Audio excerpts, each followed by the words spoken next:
Hey, this is Steve Bloom, and you are listening to the Geekcast Radio Network. Let's get dangerous. Report to the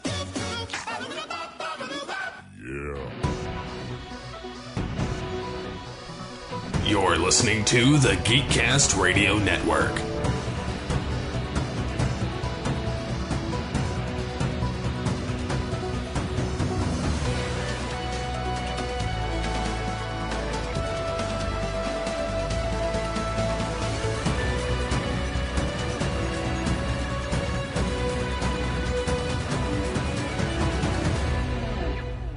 Unleash the geek in you. Hello and welcome to Geekcast Radio. This is episode 95, and I am one of your hosts, TF2 and Mike. Joining me is Steve Megatron. Hello.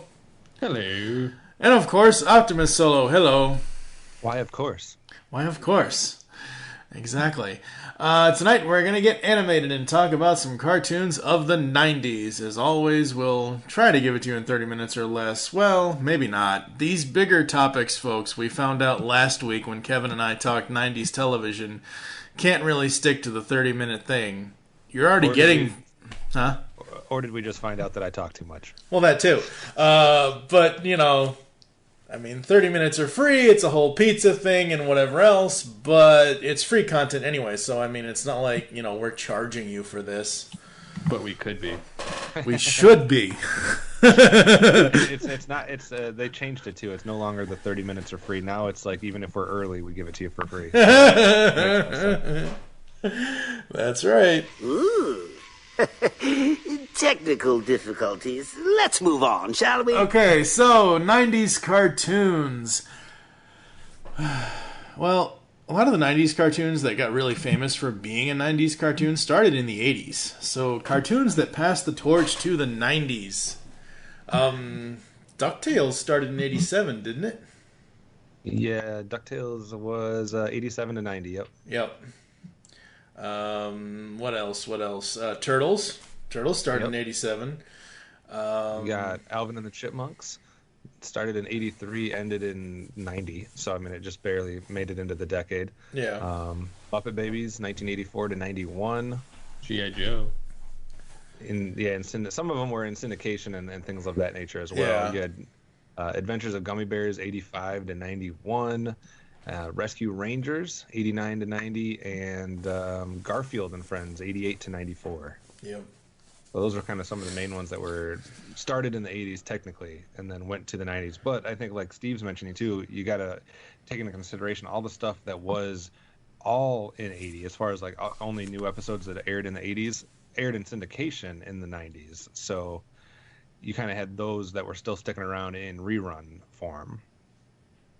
But interesting ones that kind of bridge the gap there, and I think it's somewhat interesting as far as kind of passing the torch, not just from one decade to another decade as far as cartoons go, but I think like even channel-wise, Disney-wise, WB-wise, you know, whatever it might have been, like you kind of had that going on too, because the DuckTales, Rescue Rangers, Gummy Bears kind of passed the torch into a whole different version of cartoons that we got from Disney in the 90s, which we'll talk about. Absolutely. Yeah. And to me, Teenage Mutant Ninja Turtles, last thing I'll say, and then I'll let you jump back in, Mike. But Teenage Mutant Ninja Turtles is like one of the key passing of the torches, because technically it starts in the 80s, but it honestly had a bigger impact on what came after it in the 90s. Yeah. Because, and we'll get to that in a second, but the 90s cartoons are way different than 80s cartoons, and I think the Turtles is the reason why. So I'll talk about that later. Yeah, Turtles, it's so funny. That show basically lasted for 9-10 years. And the crazy thing is, I remember watching it as a kid from age 7 to 11 or 12, 91, 92. I don't remember it past that. I know nothing of season 4, 5, 6, 7, 8, 9. Like, none of the Turtle stuff in the original 87, Fred Wolf, David Wise. What I remember is... We can fix that. Oh, I know. We will. Eventually, yes, I know. But what I'm saying is that you're saying that it changed how the cartoons felt between the 80s and the 90s. It was one of those mainstays of changing how cartoons were not only viewed but looked at and just perceived. And what? I was gonna say maybe we should use this as a bouncing off point just to compare the 80s and the 90s. Absolutely, in a way as well. And I'd like to get Steve's input on this too, because I think he's much more well versed in some of these 90s cartoons than I am. But the reason I'm saying that Teenage Mutant Ninja Turtles is kind of really, if I was to pick one cartoon that passed the torch from the 80s to 90s, it would be that one over all these other ones. I know there was a lot of other good cartoons that we mentioned, Garfield, DuckTales, etc. But if I had to pick one, it's Teenage Mutant Ninja Turtles, because if you look at all of the boys' cartoons, like not early childhood, like kindergarten type stuff, but if you're looking at like the boys' action cartoons and of that ilk from the 80s, you have a lot of things that are either robots or humans. So you have like the likes of Transformers, G.I. Joe, He-Man. Cops is still just human beings. Mask is human beings in different types of cars. You had a little bit with the Thundercats and Silverhawks, but Silverhawks technically still just people in suits. Yeah, partly mental, partly real. Yeah, but Turtles comes on, and it's kind of like this zany, crazy idea, because now just listen to the title, Teenage Mutant Ninja Turtles. Like, that's out of left field. That's not humans. That's not robots. That's like this crazy animal mutant, amalgamation thing. And that's what kind of shifts gears to what the 90s does, because the 90s tries to recapture what the Turtles had. You have stuff like Attack the Killer Tomatoes, Barnyard Tomatoes, Bucky O'Hare and the Toad Wars, Toxic Crusaders, Wild West Cowboys of Moo Mesa, SWAT Cats, Biker Mice from Mars, Wildcats, Street Sharks. This is a completely different type of cartoon than what we got in the 80s. Mm-hmm. And it has to be due to Turtles. It has to be.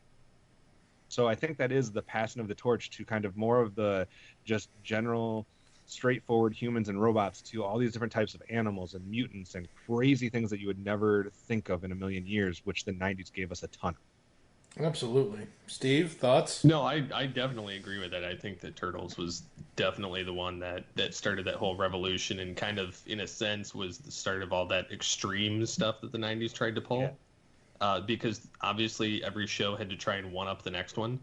And it got more insane as the 90s went on from beginning to end. I mean, you had the more serious, darker stuff in the beginning, and then it just got more absurd by the end of the 90s.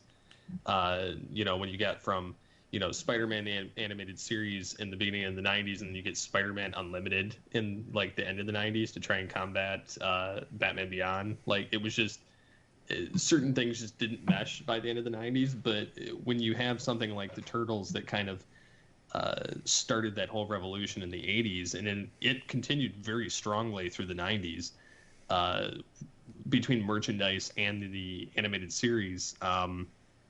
Steve, sorry to interject. Which one of those do you think came closest to recapturing the Turtles? Was it like SWAT Cats? Was it? I didn't watch a lot of these shows. Bucky O'Hare. Bucky O'Hare was kind of an odd duck show. Like it was one of those ones that I never really fully got into. I mean, I watched every one of these series at one point. Mm-hmm. Bucky, I watched, and I would almost equate that Biker Mice from Mars was in a sense like kind of like the Bucky O'Hare thing. Like it was kind of like a one-off thing, and then it just kind of flopped. Whereas you had things like Street Sharks, and you had SWAT Cats, and to me, SWAT Cats was much closer to the Ninja Turtles. Plus, you had the voice of Donatello as one of the SWAT Cats, which even helped bridge that gap a little bit more. Right. Plus, I mean, and he was the brainy, geeky guy that was on the team and came up with all the inventions. And so, I mean, it kind of was like a cat version of Ninja Turtles, except everybody in the city was a cat. Instead of that, and you pretty much had the thing of, the SWAT Cats were washed out, officers out of the police force in Mega Cat City. And they basically, not necessarily were in hiding, but they were kind of shunned by everybody, including Commander Farrell. The only one that really looked out for them was Callie Briggs, kind of like the Turtles with April. Like, the Turtles had to actually physically hide. The SWAT Cats did not, but It's very similar now that I think of it. To me, I would say SWAT Cats was about the best comparison to the Turtles in the 90s of something that kind of reinvented itself, but yet was still... It wasn't quite that weird extreme, like G.I. Joe extreme, Ghostbusters extreme, like everything that just had to be extreme. It was probably the best logical continuation, reinvention of something like Turtles. And Street Sharks would probably be kind of second to that. I mean, we had like, you know, the Dino Saucers and Extreme Dinosaurs and stuff from like the 80s and 90s or whatever, but even that didn't really hold a torch to Turtles compared to like, I would say SWAT Cats was probably the closest thing to Turtles that wasn't a superhero franchise, wasn't a Disney franchise, wasn't just, you know, I mean, this was like pre, you know,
and I would almost say like Gargoyles was another one that was pretty good too. That kind of took that turtle dynamic of, instead of turtles you had the gargoyles and you still had humans, but it had more of a mythological, mysterious, and real world application to it that kind of took the idea of the mutants and the aliens and kind of converted it to, you know, mythological people and creatures instead, and that it kind of morphed into it's something different yet similar. So, and you had majority of Star Trek: The Next Generation cast voicing those, so it was kind of another one of those that was really easy to attach yourself to if you were a fan of Turtles. Yeah, it's just, I just find it an interesting phenomenon that you know, if you look at the 80s, it's all humans. You know, even if you look at the second tier or kind of like the one-off like series for boys action that only lasted maybe a season or two, even like Centurions, Visionaries, like they're still just humans. You know what I mean? Like the main team, the main characters are humans with some type of vehicle or special power or thing that they're carrying, and that is not the case. Like it's not just that you have all these crazy, you know, SWAT Cats or Skeleton Warriors or Biker Mice from Mars or Wildcats. You know, it's not just that. It's that you also don't have any of those just straight up like human-based cartoons, unless it was like trying to be a spin-off of something from the 80s, like the New Adventures of He-Man, G.I. Joe Extreme. You know, a couple of those that most people would argue didn't work as well. You don't have a lot of just boys action cartoons in the 90s that are like human-based. Well, okay, yeah. Yeah, you're right. I would say it's about half and half. Yeah, but the thing of it is the 90s went comics and video games is how cartoons went in the 90s. It didn't just go that route. It also went full-on Disney, because if you had anything that was Disney related, it was not human related for the most part, unless you got into Aladdin or Hercules. Like everything else was all their animated series were animals. Right, but what I'm saying is comparing Kevin's notion about 80s boys action cartoons versus 90s, BTAS, Superman the Animated Series, eventually Batman Beyond, like that was the superhero cartoon in the 90s was the new boys action place, and none of those cartoons were actually like most. You know, you go back to the 20s, 30s, 40s, 50s, 60s to Looney Tunes. None of the Looney Tunes shorts were made for kids. They were made for adults. You look at Batman the Animated Series, yes, kids did watch it. Most parents, I'm pretty sure, just like my stepmother told me, oh no, you can't watch that. It's too graphic. It's too this. It's too that. Whatever. The other thing I wasn't allowed to watch was like The Simpsons or something, or oh my god, like everything else, like it was fair game. We'll get to that in a second. I'm just going to say I've never said this to anybody on a podcast before in my almost 10 years of podcasting. I got spanked for watching The Simpsons at age 9. Yeah, no. But my point is that the Batmans, the Supermans, like specifically BTAS, that was made for the fans of Batman. That was made for the fans that liked the 89 movie, but that was more so made for adults than it was for 12-year-old kids on Fox Kids at the time. It just seems like you take your G.I. Joes, your He-Mans, your Mask and all that, you eliminate all of that, and basically what we ended up with is it went one of two directions. It either went Teenage Mutant Ninja Turtles, crazy animal morphized, character shows, or it went to strictly comic cartoons, which is an interesting thing because we didn't get comic cartoons really like this in the 80s. Not this many. You know why we didn't? Because the 70s kind of sullied the whole comic cartoon thing with Super Friends and Adventures of Batman and Robin and all of that. Yeah, but if you took just like a cartoon fan or just a kid that grew up, and say like, hey, name me a comic book cartoon from the 80s, you're not going to be able to come up with as much. Like 90s has Batman the Animated Series, X-Men, Fantastic Four, Iron Man, Spider-Man, Incredible Hulk, Superman the Animated Series, Avengers, Batman Beyond, Spider-Man Unlimited. Like, it's a ton of stuff in the 90s that was comic related, and that, I think, changed the dynamic of cartoons that we had in the 80s.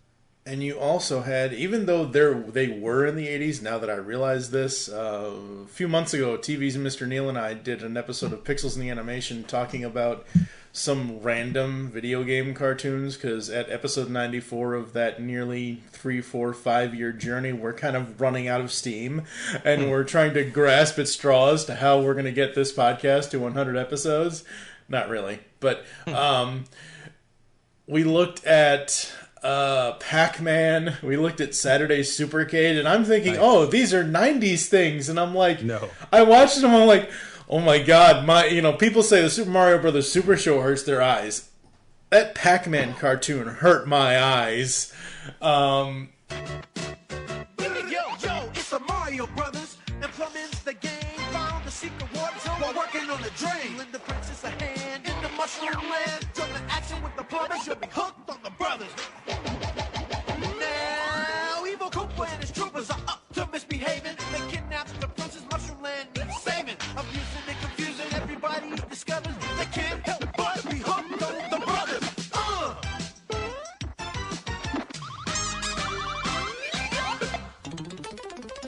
It is a legend no one will forget. Everyone thought King Koopa had left the Mushroom Kingdom, and then his doom ship attacked.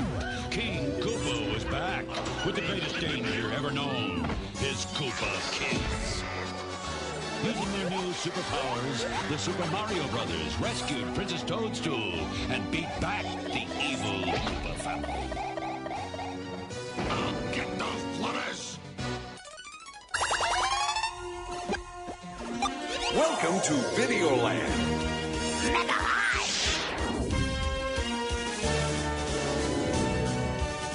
Wake up, Kiddicarus. Welcome to Castle It's Congo Land. My brain will get you, little princess.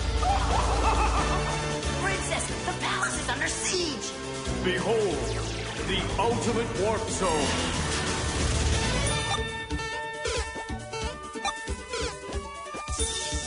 Kevin, I thought I told you to clean up your room. Whoa!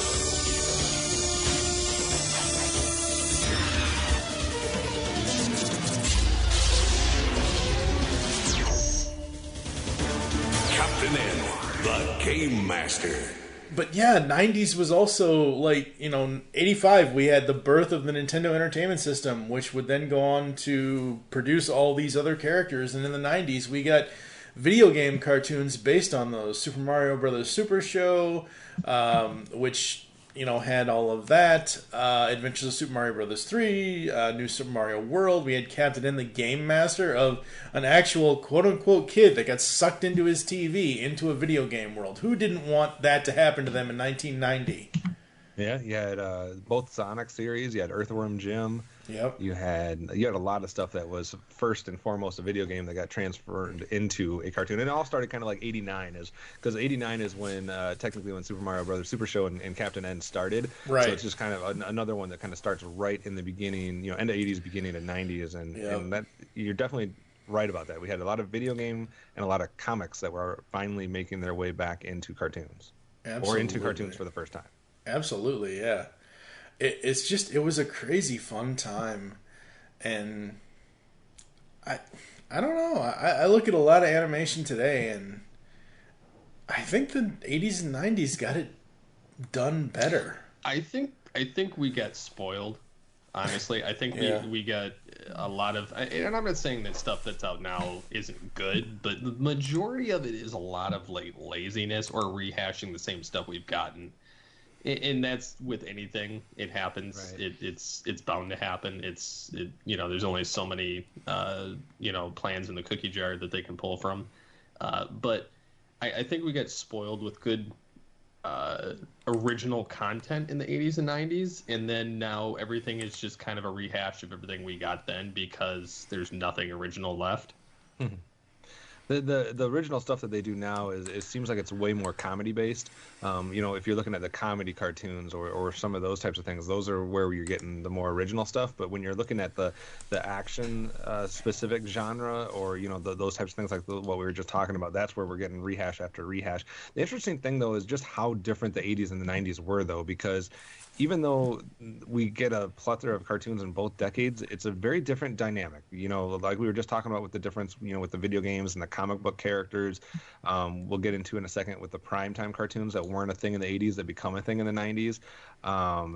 And I think one thing that has a lot to do with that is the changing dynamic of just TV in general, because the 80s, you still had a setting where you only have certain channels. You have your main network channels, you have a few other ones, but it's not like the hundreds and hundreds of channels we have now.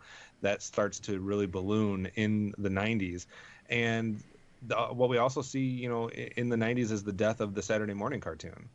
So we have a change of dynamic where you mainly were getting most of your cartoons in the latter half of the decade, at least on, just weekday afternoons, or like we're going to talk about eventually prime time. So it's definitely a change of dynamic when we saw the Saved by the Bells and the California Dreams kind of kick out cartoons from our Saturday morning lineup. Yeah, and it sucked. Yeah. Because that's when we were getting stuff like Muppet Babies and Garfield and Friends, and all those types of shows were Saturday morning cartoons, and that's not a thing, halfway through the 90s. Mm-hmm. Absolutely. All right. Steve did mention though. Sorry, stealing your thunder, but Steve was mentioning. He said he was getting in trouble for watching or was not allowed to watch Simpsons. You were getting spanked for watching Simpsons, but that's definitely one of the iconic things about the 90s is this reintroduction to primetime cartoons, adult-oriented cartoons. Simpsons, Ren and Stimpy, Beavis and Butthead, Space Ghost, Dr. Katz, King of the Hill, South Park, Family Guy, Futurama all start in the 90s with Simpsons as a caveat because it kind of started before that. Yeah, Simpsons was December something of 89. Technically, it started earlier on the Tracy Ullman show, but when its first episode debuted, it was Christmas of 89. But it's hard to even imagine a cartoon landscape without primetime, without this adult-oriented, without the Adult Swim, or all these different things. But 90s is where that all started. Yep. Very much so. Adult Swim, you had Toonami, you had a whole bunch of stuff. Yeah, and I don't know about you guys because, like I said, some of these are more adult-oriented, etc. So I don't know how much of these types of cartoons you guys were watching in the 90s. I was not watching, outside of a few random episodes of Ren and Stimpy. I didn't watch South Park or Simpsons. I didn't watch Family Guy until after the 2000s, for the most part. So, did you guys watch any of these growing up and going through the 90s? Steve? As far as which shows? Just any of these primetime adult. The primetime adult ones. Family Guy, Futurama. As I got older, I watched The Simpsons more. Well, primarily what it was is I never really watched a lot of The Simpsons until my parents got divorced. And because my dad enjoyed the show, my mom never did. When we went over to his house, pretty much anything was fair game. Like, just, it didn't matter. So we watched a lot of Simpsons over there. So we watched like the Halloween specials, which my favorite still to this day is the one where Homer goes into the black hole and comes out as the 3D animated character and ends up in the real world. But then there's, we watched a lot of South Park. We went and saw the movie when it came out because of watching it on TV. And then, so like even to this day, some of the stupid jokes of like, oh, tell me, wrap yourself up nice little towel. And the harassment panda and Mr. Hand and all these weird things that you killed Kenny, so I mean a lot of that stuff kind of stuck with me over the years just because I watched it. I never got into Family Guy. Like, I mean, some things were kind of funny on it, but I found it more like repetitive dumb comedy. Whereas like in The Simpsons was always like that thing that was like a political commentary that was like always way behind, or in some cases told the future decades in advance. As they've come to notice over the last 2 years, on a multitude of things. But then you look at South Park and it's like, because they're so quick at getting those out, they were like kind of right on it whenever something happened. So it was like the lowbrow version of like a SNL type thing that you could kind of catch these things making fun of society. And then, you get things like The Critic or shows like that where they're kind of making fun of Hollywood and some of the things like that. I actually still have that DVD set in my desk, which I've yet to go back to and review. But yeah, I mean, there was a lot of shows that were kind of making fun of a lot of things during that time that were adults. There was that Duckman show. Oh yeah, too, during that time. The fact that George Costanza is Duckman just blows my mind. Still hilarious. Yeah. And then Greg Berger is the other character. So yeah, corn-fed. Yeah. So like I said, I mean, there was a lot of like dirty animated comedies back then, but I think they were more tasteful than what we get now, where it's a lot of like lowest common denominator, lowbrow, like it's not intelligent writing. It's just, it's going for the hip jokes. And then that's about it. Yeah. Mm-hmm. Yeah. For me, I was watching The Simpsons religiously. Obviously, I get spanked for it. Yeah. Well, I never got spanked for it. I just was told not to watch it. Like, I was able to watch any animated series for the most part. It didn't matter. It just, that was not one that was looked upon very highly. I just remember seeing Ren and Stimpy, a couple of those episodes for the first time, and it kind of like blew my mind because I'd never seen a cartoon that was like that. I used to watch that with my cousin, who sadly has been passed away for a couple of years, but we used to play the video game on the Sega Genesis, which was hilarious. I remember playing that. But anyways, we used to watch the show. Like, I used to watch it all the time, and this is not that disgusting version. Like, this is the other one, right? Which I didn't even know the other one existed until a few years ago when I saw it on Netflix. But my uncle could do like a spot on Ren, like, you stupid idiot, my ice cream bar. So like he would, mimic a lot of that kind of stuff. But that was one of my favorite ones as a kid. Now I can't stand it, but I think it's that one and Beavis and Butthead and South Park really broke the mold though for what, because we would have never seen that type of cartoon in the 80s, and then it kind of laid the groundwork for all this crazy stuff we see at the beginning of the 2000s and still today, where they're just doing crazy adult humor, offbeat, filthy sex, whatever you want to, there's nothing off limits anymore because of those shows. Nope. Pretty much. For me, most of the stuff that I was watching, it ended up being like we said, the stuff that carried over into the 90s from the 80s. I really dug Adventures of Super Mario Bros. 3. I thought that was hilarious because I love that game. Like I said, Captain and the Game Master. The Legend of Zelda, which was part of Super Mario Bros. Super Show, but only aired on Fridays. That was different. You had Super Mario Monday through Thursday and then Zelda on Fridays, which essentially meant you had to wait a week to see the next Zelda episode.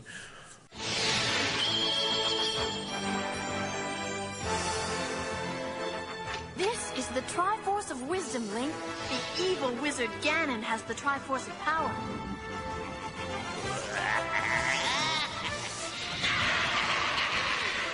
Whoever gets both Triforces will rule this land forever. You must help me, Link. Hey, for you, Zelda, anything.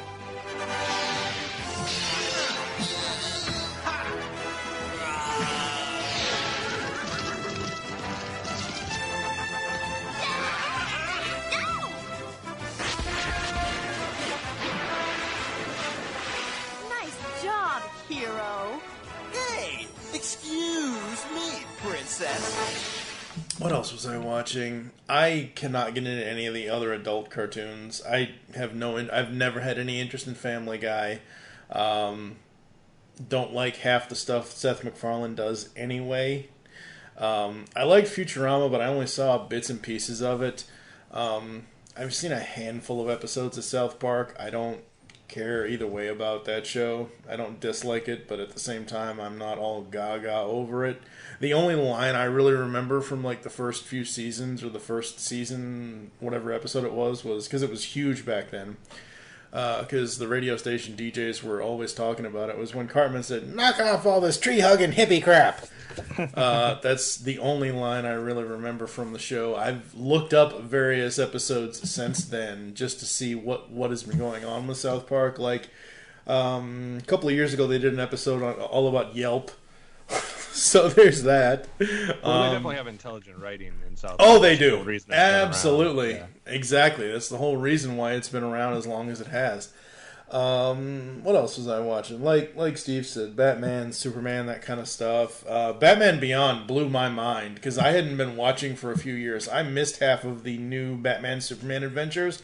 So when I saw Batman Beyond, I'm like, 65 years in the future, Bruce Wayne is old.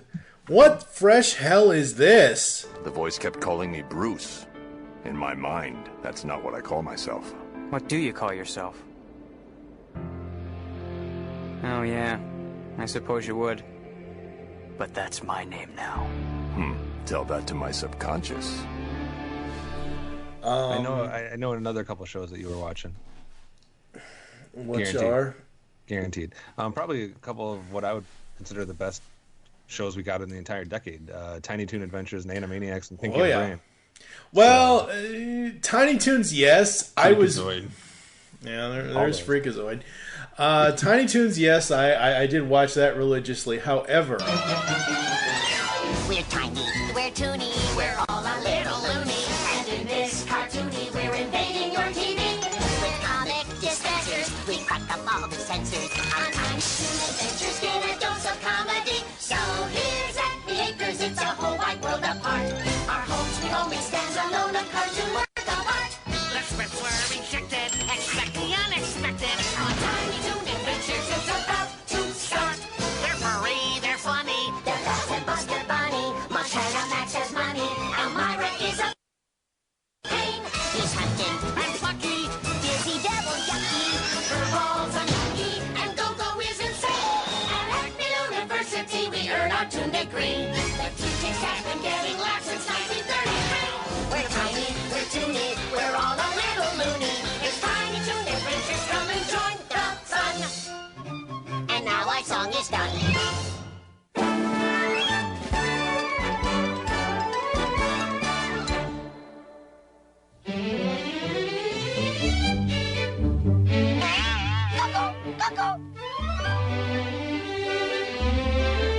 Uh-oh, I overslept again.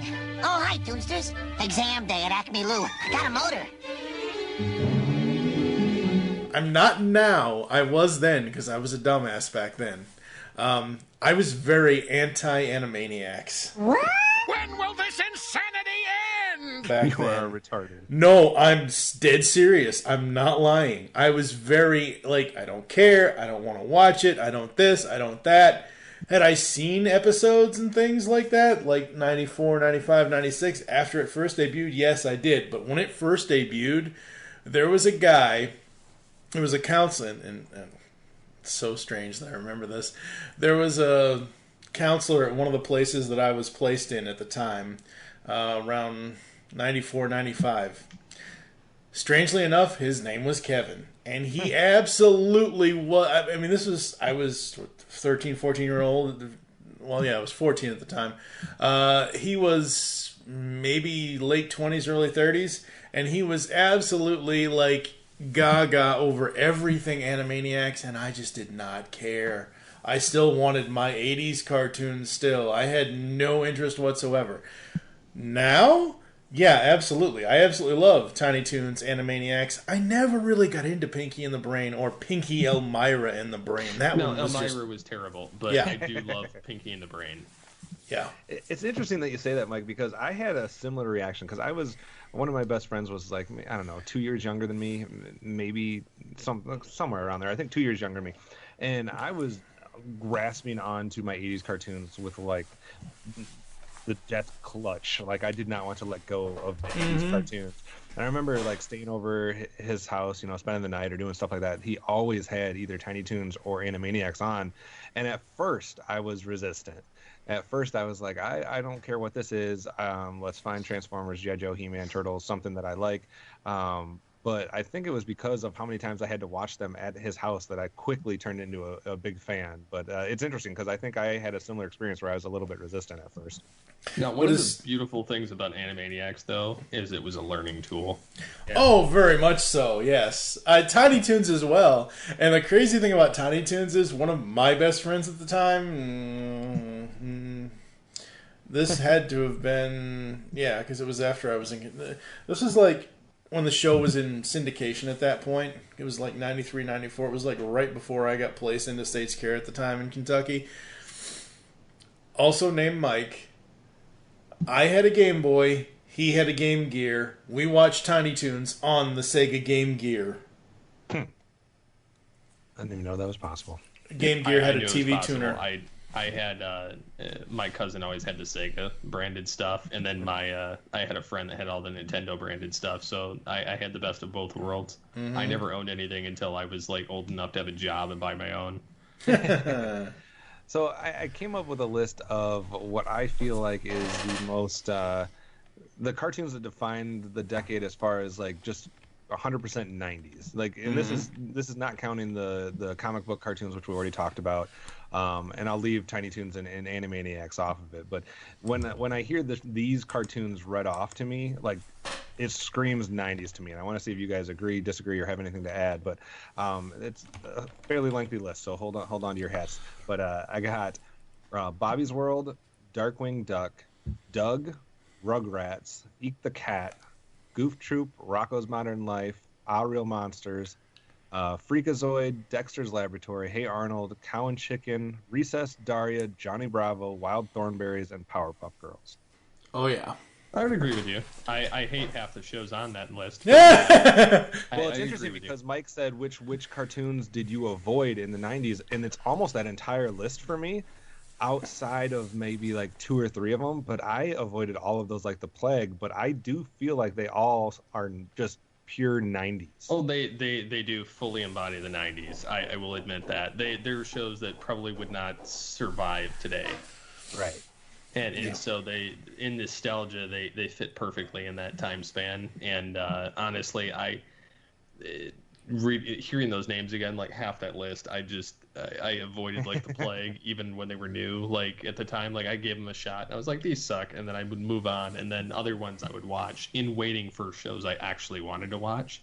Right. Out of that list, but majority of the time, I watched a lot of the more action-related stuff or more comedic action, the Spielberg stuff. Usually if it was a part of a franchise, the Spielberg-related content from Warner Brothers or comics or video game-related, I was all in. But a lot of the other 90s stuff, it was kind of hit or miss. But I still did sample just about everything that was out. Yeah. Yeah, There's a totally different type of cartoon than what we got in the 80s. It's still with those two, just kind of the weird, kind of zany type stuff that we're getting there. Mike, did you like any of those shows, or did you watch any of those shows? Well, I know there's at least one show on there that Steve and I agree on, because we actually did a Tooncast episode on it, because if he says otherwise, he's a damn liar.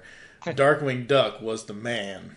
Yeah. I agree. Yeah. So, I've seen almost all of them, bits and pieces. I didn't really watch all of them all of the time. Bobby's World got tiring after the first, 3 episodes. I watched it for a season or two, and then I got tired of it. I remember, Carmen Sandiego. Oh, yes. Double Dragon. Yep. Sherlock Holmes in the 22nd Century. That was my jam. The Mask. The Mask, yes, I love The Mask. There was, like I said, Gargoyles. There was, my wife liked Rugrats. I never really was into that. I've never, ever. We had Iron Man, The Incredible Hulk, The Tick.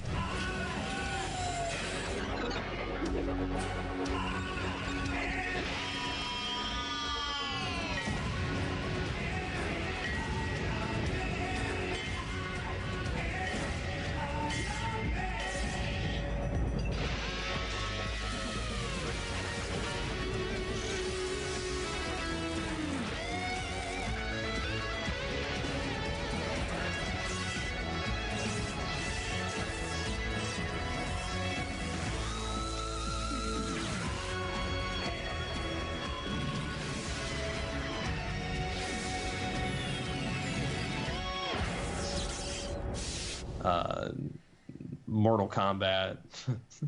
More stuff, yeah. Oh, Mortal Kombat. That was just so... Defenders of the Realm was so bad. It was just so bad. Mummies Alive. Mm-hmm. There was just a ton of shows that were on in the 90s, and then you had your the one Saturday morning, you had the Fox Kids, you had the USA Cartoon Express, you had the there were so many different animated series on especially on Saturday morning. Like you could jump around anytime a show went to commercial and always have something to watch. Even if it was like bits and pieces of everything, like that was how I sampled my Saturday mornings, and I would sit there from the crack of dawn at 6 a.m. all the way until 11 and watch cartoons. Yep, absolutely. Other stuff off that list. I liked Doug, but I didn't like Doug enough to watch it more than 2 or 3 times. I watched the first season and then I was done. Yeah, I couldn't even do that at the time. And the crazy thing is about a lot of these cartoons is going back now as almost 40 years old. Some of them I can go back and I can appreciate their 90s cheesiness or very 90s stamp. Back then, I could not. What are some of the other ones on the list you had mentioned? We had Rugrats, Dexter's, Daria, Johnny Bravo, Powerpuff Girls, Thornberrys. Yeah.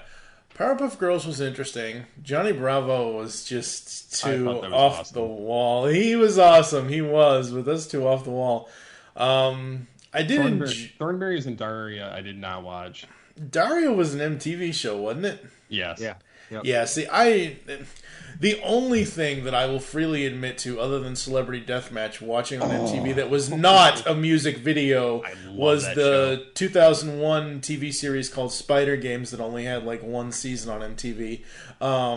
But none of the MTV original tunes, even the 2003 MTV original new Spider-Man animated series after the first movie came out in 2002, it took me 10 years to watch that. Yeah. Celebrity Deathmatch came out in 98. So yep. That was right towards the end of the... I actually have a lot of that. My brother downloaded like half the series from YouTube years ago and then like gave it to us all on CD because we used to watch the crap out of that show. Celebrity Deathmatch was the coolest. What would you guys say were the best cartoons of the 90s? Like that stand the test of time. That like when we did our top 100 animated series list, if we were to revisit that again, like what 90s cartoons deserve to be on that list? I would say I would definitely put like Spider-Man and X-Men the animated series. I would put Batman the animated series, Batman Beyond, and then there were other shows like Beast Wars was pretty good, obviously. Just throwing that out there. Says the guy that can voice the lead villain. Oh, yeah, I feel like you'd have to put Simpsons and South Park on there. Yes. Yeah, You'd Simpsons and South Gargoyles, Park. Gargoyles, Animaniacs, Tiny Toons, SWAT Cats, Darkwing Duck. I still feel like there's some shows but I never watched it. What's that? Yeah, Rugrats had a long life, but yeah, I never really got to it. I only ever and then watched. They grew up and nobody cared. Yeah, it was nobody on cared. from 91 until 2004. Dragon Ball Z. Yeah. Yeah, Dragon Ball Z. That still stands the test of time. They keep bringing it back. Yeah. Still love that show, but Pokemon was on in the 90s. Oh, that's right. And that still Pokemon, Digimon. I didn't love it, but I just also, I guess. Yeah, Blue's Clues. That was more edutainment. That's more. Well, is Steve coming back too? No, he actually made a comment about it on Twitter. Like he's like, yeah. He says it was funny when people were saying I was dead. Yeah, I remember that. Yeah. I just watched an interview that some online site did with him. It was pretty funny, but he said, yeah, they're going to redo it. He says he's not involved, but he says I still have the couch and the first notebook and or the chair or whatever and whatnot. So yeah, I don't lump the edutainment stuff in with actual night. Like Blue's Clues is pure edutainment to me. That's not Blue's Clues to me is in line with like Sesame Street and Fraggle Rock and to a lesser extent Barney. But technically, I would still throw like Animaniacs in that loop too, though, because about 50% of the show was learning and 50% of it was just bad comedy. Yeah. To me, it's more like you could put Bob the Builder with like Thomas the Tank and like some of those stuff. I wouldn't put Sesame Street and those in there because I think it's just got a wider audience. But it's kind of a fuzzy line there. Yep. I'm trying to think what else. We've almost named every cartoon that aired in the 90s. So no, not really. I'm just kidding. I never got into the Fantastic Four cartoons from the 90s. It wasn't that good. I liked Iron Man Season 2 more than Season 1 because I like the Iron Man Season 2 theme song better than the Season 1 theme song. Well, that was kind of like SWAT Cats. I like Season 2, but theme song better than Season 1. Yep. Because it was Steve kind of touched on this a little bit too, but the other interesting thing was the number of movies that got transformed into cartoons, starting with some of the Disney stuff. So obviously you had, a Little Mermaid and Aladdin, the Hercules and a Lion King animated series, but you had all kinds of random movies that were getting turned into cartoons. You had a Dumb and Dumber animated series, The Mask, Ace Ventura, which we talked about, Ace Ventura. Yep, absolutely. You had Beetlejuice. Yeah, so you had a ton of movies that were getting the animated series treatment, which some of those don't work very well, and some of them are entertaining. You had Back to the Future, Men in Black, Godzilla. Yeah. They've tried to redo Godzilla the animated series so many times. Well, Men in Black, that wasn't actually that bad. I actually watched it. It wasn't great, but it was definitely along the lines of like the Extreme Ghostbusters and stuff. Right. It's just interesting seeing which ones get that animated treatment. I think there was even a Free Willy cartoon, which is weird. Sadly, there was. I think I remember it vaguely. We had a couple Sonic cartoons. Ooh, I like to hang, but I got a juice. Right. We had Mega Man.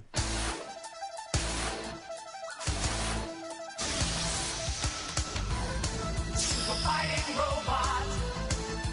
Mega Man. Super fighting robot. Mega Man. Super fighting robot. Mega Man.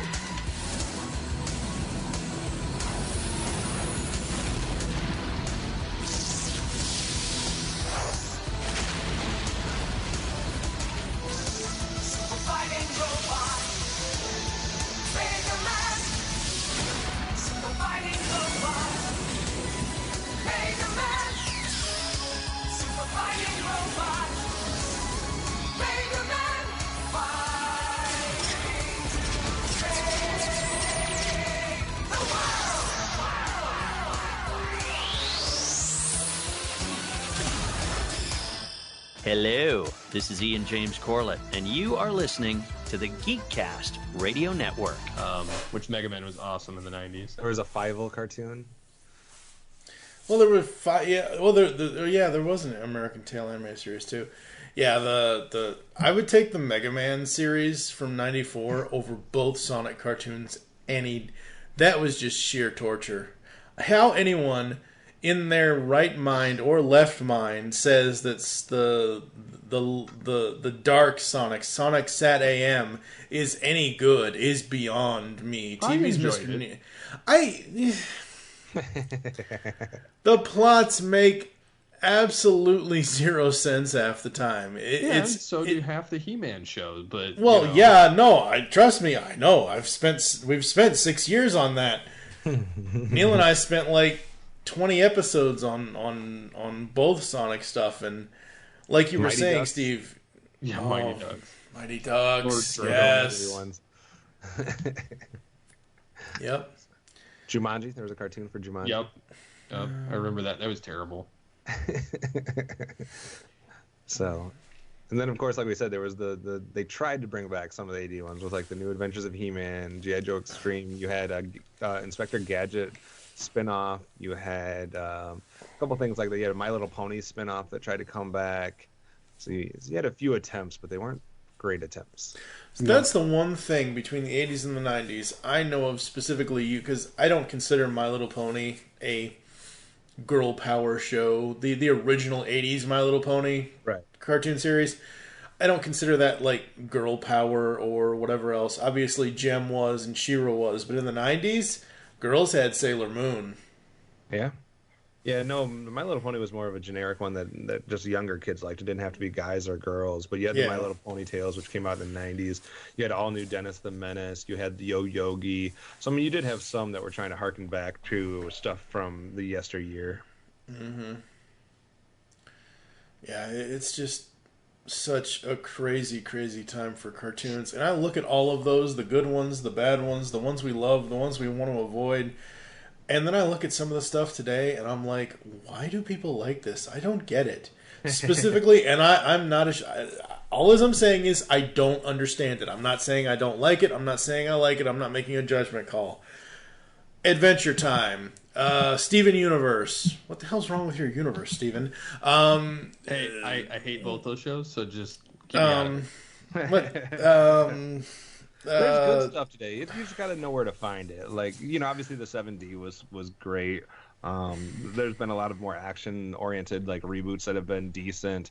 So I mean, there's been good stuff. It's just some of the stuff that's like the most popular, like big longevity cartoons. Some of those are a little bit more of a head scratcher, like you're talking about with Adventure Time and the Gumball one and Gumball and some of those.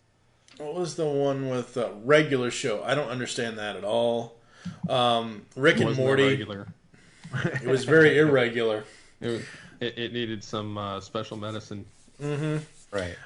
Rick and Morty, I don't get that. Rick and Morty to me is like a 21st century version of South Park, I would assume. I don't know. I'm just making an assumption here. Most of the modern day, like adultish programs that they have out there, I just don't care for. Like, well, for one, like I find the animation of a lot of series that are out now very freaking lazy, and to me, I cannot, like, honestly, like that's part of the shutdown for me on like a lot of the animated series, particularly with Cartoon Network. But it's even stemmed into other series as well, whether it's Disney or some other ones. But like if the animation is terrible, and then the writing is just lowbrow, like to me that just makes it worse. Like South Park, for as basic as it looks, doesn't look like total garbage, which is surprising because it's just basically sprites with like heads that pop up and down on Canadians, and then like the mouths go, and it's not really all that comprehensive, but it looks better than the garbage we're getting from a lot of these series where it's just looks like somebody, like me, just sitting here scribbling on a piece of paper and drawing a character and saying, hey, this is interesting. Flash or Microsoft Paint or something. Yeah, I mean, it makes Ace Ventura, the animated series, look good, and that's bad. And that was bad back then, and that's why it flopped. Same thing with Dumb and Dumber. So if you're making those series look good by today's standards, something is wrong. Yeah, I think that's like the one bad side effect of South Park is that people were like, hey, we don't have to spend a lot of money on animation. We don't even have to worry about animation. We can just do random nonsense. And if we're funny or if people get what we're saying, it's going to work. And it's turned into a lot of lazy, I think that's a great term, lazy animation. So you could even find a few 90s, late 90s shows that kind of fit that mold, but especially in the 2000s where it just seemed like we didn't. I mean, there are great cartoons that look great out there. I don't want to make it seem like everything is what we're talking about. There's some good looking cartoons that were out there, but there's also this like insurgence of this, what Steve's calling lazy animation, that's just not fun to watch from an aesthetic standpoint. And there have been a lot of reboots too that have looked halfway decent. I mean, you look at the new, like even if you're not a fan of the new 2018 Ninja Turtles that's coming out, it's still not lazy by comparison. Like, it's just a totally different aesthetic. And you look at the 2012, it's a totally different aesthetic. I mean, they're not lazy at all. Like, they're just different designs. Whereas like a lot of the new original series that are coming out, I'm finding to be very lazy. It's the reinventions that are just reinventing themselves. It's not. And it's not with every series, like, we've kind of mentioned. It's just majority of them seem to be taking the low road out. Yeah, especially Cartoon Network. Yes, I hate Cartoon Network anymore. Cartoon Network has always taken the low road out. I mean, they killed Young Justice. I mean, yeah, they killed Young Justice. And the new Thundercats. They killed Young Justice. They killed the new Thundercats. But before that, they killed the best He-Man cartoon ever in He-Man and the Masters of the Universe from 2002. That thing only got 39 episodes. It got 2.5 seasons. Right. Like, as we're talking about this, I just so happened to pop over to our friends over on TVShowsOnDVD.com. TMNT retailer rumors say to expect a re-release of the complete classic series collection. This was reported on March 16th. Well, good on you. It's the 23 DVD set, originally released back in late 2012. What's unclear is if this is going to be a repackage like most of the time it is, instead of it being the Turtle Van packaging like it was, or if it's going to be a separate packaging. Supposedly it's expected on June 12th of this year, so who knows? But yes, that's going to be repackaged. Nice. Or something will happen with it, which would be really cool. That would be an awesome thing to have. I know when I went out to California in 2016, my buddy Doug, his wife had just gotten it for him for Christmas because the original set was on Amazon for fairly cheap at the time. Yeah, I just put the little Turtle Van away with all of its DVDs. Steve had mentioned earlier about Beast Wars. Beast Wars was amazing in hindsight. It's the sole reason Transformers exists today. Exactly. It's because it reinvigorated the franchise, much like the Michael Bay films did for this generation. And love him or hate him, it was the reinvention point of that time. Right. Yeah, I think it's one though that maybe not as many people saw at the time that have grown to find it, love it. It's kind of like a cult following cartoon. Absolutely.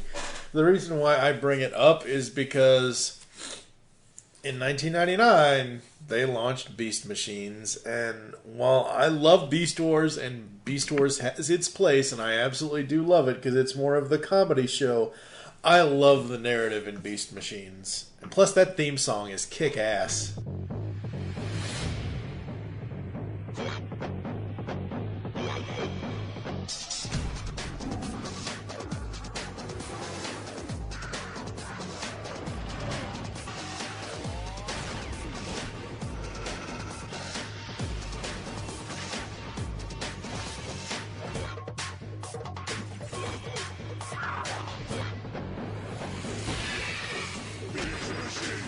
Well, I love Beast Machines as well. However, I find Beast Wars to be a more solid, cohesive writing, and that's why it went 3 seasons and almost went 4, except for the fact that Hasbro wanted to reinvent it to sell more toys that were diverse.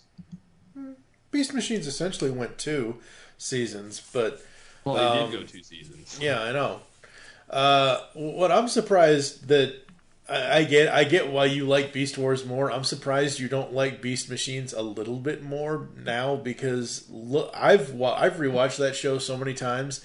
That is essentially an inside to the mind of Megatron that we've never ever seen. Well, no, all of his sides, and I understand that, give it its due, but I love.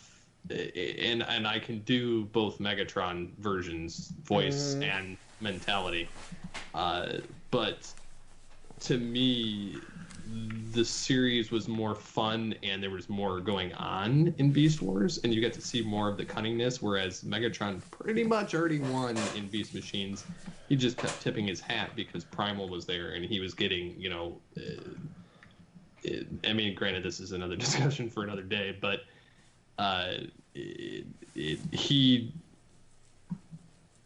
kind of screwed himself by overplaying his hand that he'd already won and toying with Primal instead of just exterminating him, which again was his ego, which was from Beast Wars. So it essentially still plays into that. In Beast Wars, he actually did sentence Primal to death by sending him in his stasis pod and blowing him away. So, yeah. But Rhinox, did his mystical rhino thing and brought him back. Crouching I mean, seriously, hidden spark. Yeah, exactly. I mean, seriously, how many bodies does that Prime need? Megatron 2. Mm-hmm.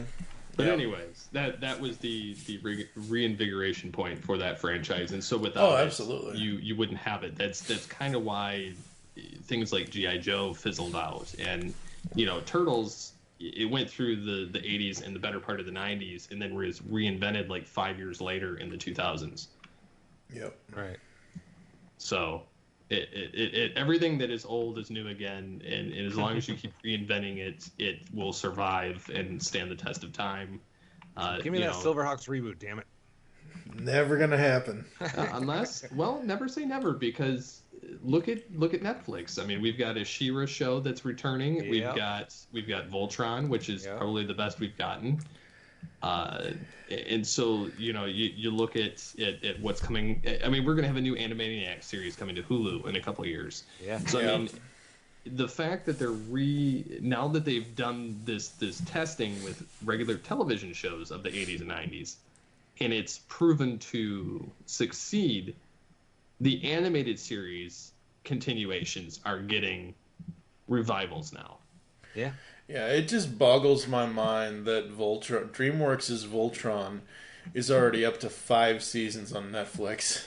Now I will say this, because I do have information on this. Reboot.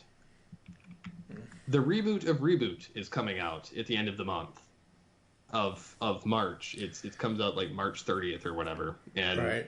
Depending on when this airs, you'll hear my thoughts on that either way. That being said, the series, they're not going for a continuation of Reboot like they'd been teasing for years. No, they're going for a Superhuman Samurai Cyber Squad or VR Troopers type program with the show, where they digitize people almost like Tron, and put them in the Reboot universe, and it's essentially been rewritten completely, as if the original never happened. I know you love this franchise, but I am sorry. After hearing that, I would rather have a third Tron film. Well, and I agree with you, but Mainframe, Rainmaker Entertainment, whatever, they're such a cluster-run company that it is impossible, and I hate saying this about any company, but they're such a cluster of a company that they can't even get basic information out to the fans or to media in general. Their marketing is terrible. It's coming out in 15 days, and it's not had any marketing other than a trailer drop. and it's got the most, like, it rivals, like, there's maybe 14,000 now dislikes on their trailer on YouTube to the, like, 300 likes that are on it. Yeah. For the series, and there's so much venomous hate on this series that it just proves that if you change the formula too much, the fans will tell you. Yep. And so I'm in the series. The original isn't all that great by comparison, but it was revolutionary for its time, where it created that CG environment that spawned Beast Wars, that spawned Toy Story, that, you know, we got all these animated films as a CG method. Mm-hmm. And Reboot was kind of that initial starting point that kind of set everything else in motion. It was, and it is. There's no denying that, but kind of fell flat 5 miles from the finish line. It made it 4 seasons. It actually was pretty strong towards the end. It's just that the revival has just been sputtering along. Well, the revival has been sputtering along for better part of 10 years, where they've teasing fans. So, anyways, it's gonna flop majorly. But that's you know, you invent things, you reinvent things to a point, and that can revive it. You reinvent it too much, you destroy it and tank it. So, yeah, pretty much. Yep.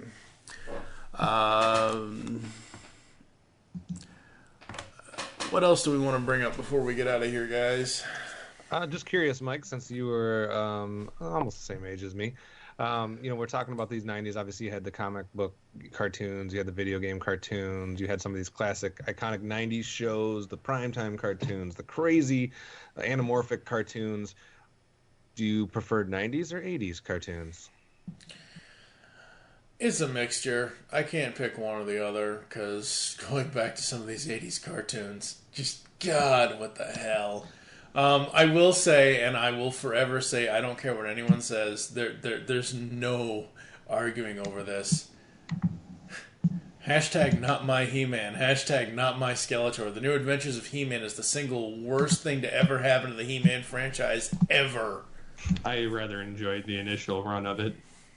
I don't know how. The writing is all over the place. The animation the writing didn't matter. For me, it was the aesthetics.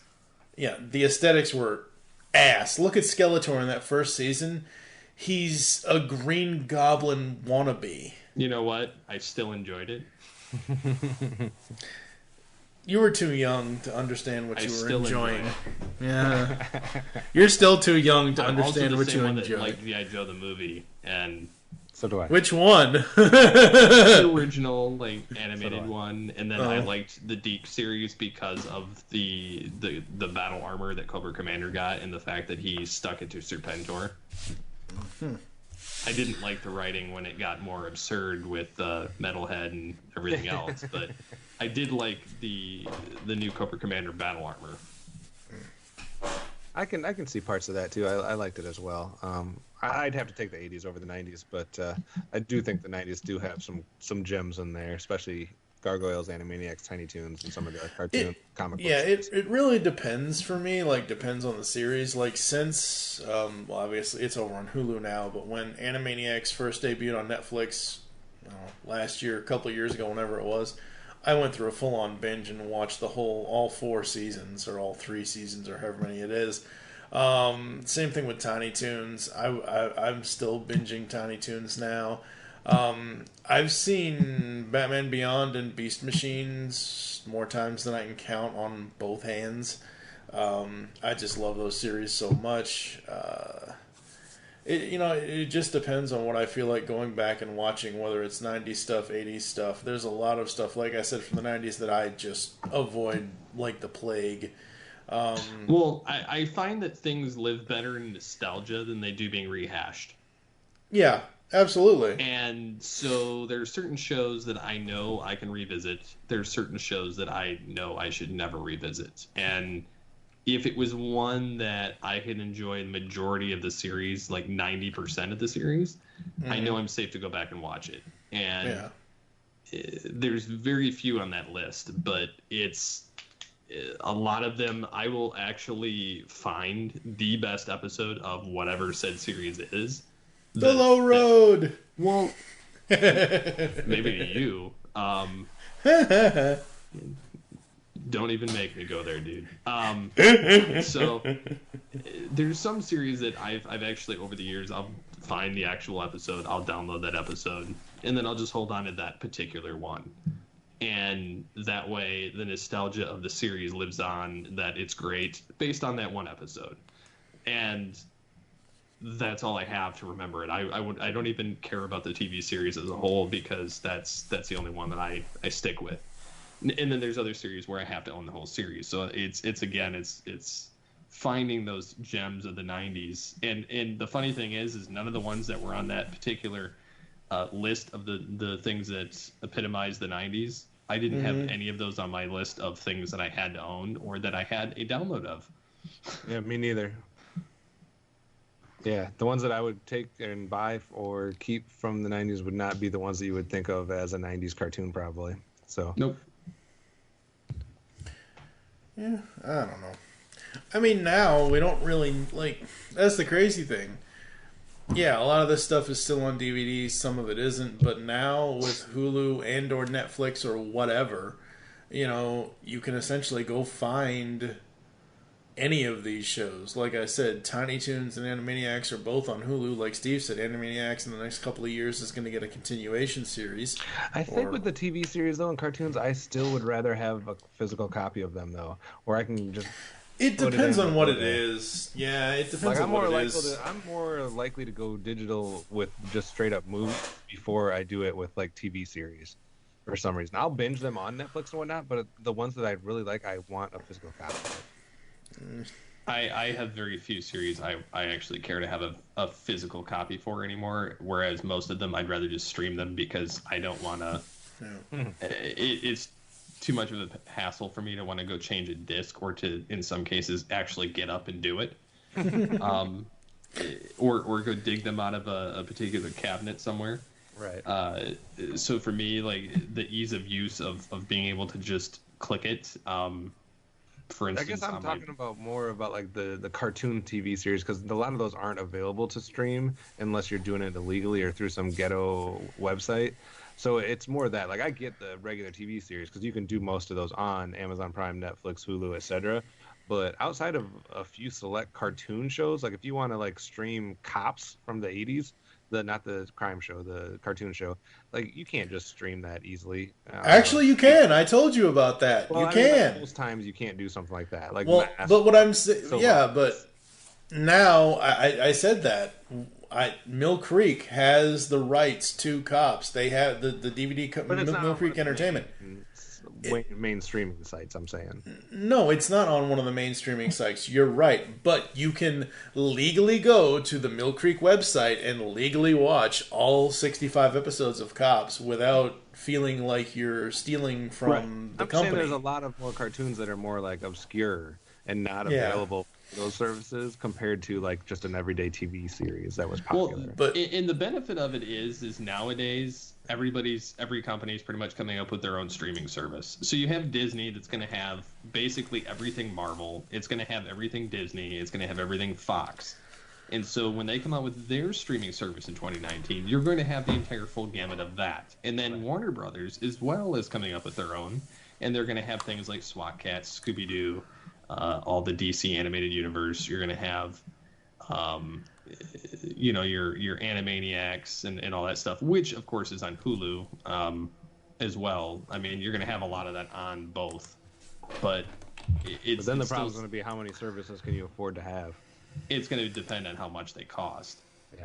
And to me, honestly, like it's going to be a weighing option when it comes to that point. But honestly, I would much rather have one service that had it all. Yeah, like I'd love to be able to stream all the stuff on Boomerang, but I'm not paying for their app. Well, I won't pay Cartoon Network. Well, okay, so I will sit here and say I do pay for the Boomerang app. It's $5 a month. I don't know, as far as I can tell, it's not going to go up anytime soon as far as like increase, but what's on there for that price for just $5 a month. It's all the classic Looney Tunes stuff, all Yogi Bear, it's everything we grew up with. Oh, it's attractive, but I'm just saying, like, if you give $5 to them, if you give $15 to Netflix, if you give $5 to Amazon Prime and whatever Disney's going to be, and it starts to add up. It's going to be like paying for cable all over again. Right, which is fine because nobody has cable anymore anyway. So No. Cable? What's that? A la carte. That's right. That's the way cable should be. I think I predicted that years ago. I was like... I actually did when I was in high school. I was like, why can't we just pick like 10 channels? Like, here's a price for 10 channels. Here's a price for 20 channels. But I can pick whichever ones I want. And everyone's like, you're crazy. I know. I did that too. I used to argue with the cable companies back when I hated paying for cable. And they were like, why don't you sign up for cable to get a better discount on your internet? I'm like, I only want your internet because your cable sucks. It's like, there's nothing on it I want to watch. I'm like, if I could choose the channels, then I would be great, a la carte. Right. Now all of a sudden it's a thing. Yep. It's crazy. Any other cartoon stuff we want to bring up, guys? I think we nailed it pretty good. I think so. All right. We hope you enjoyed this episode of Geekcast Radio and wish you'll join us next time. We'll be exploring the movies of the 90s, and Movie Revolt Dan is going to be joining us for that. For now, I am TFG1 Mike with...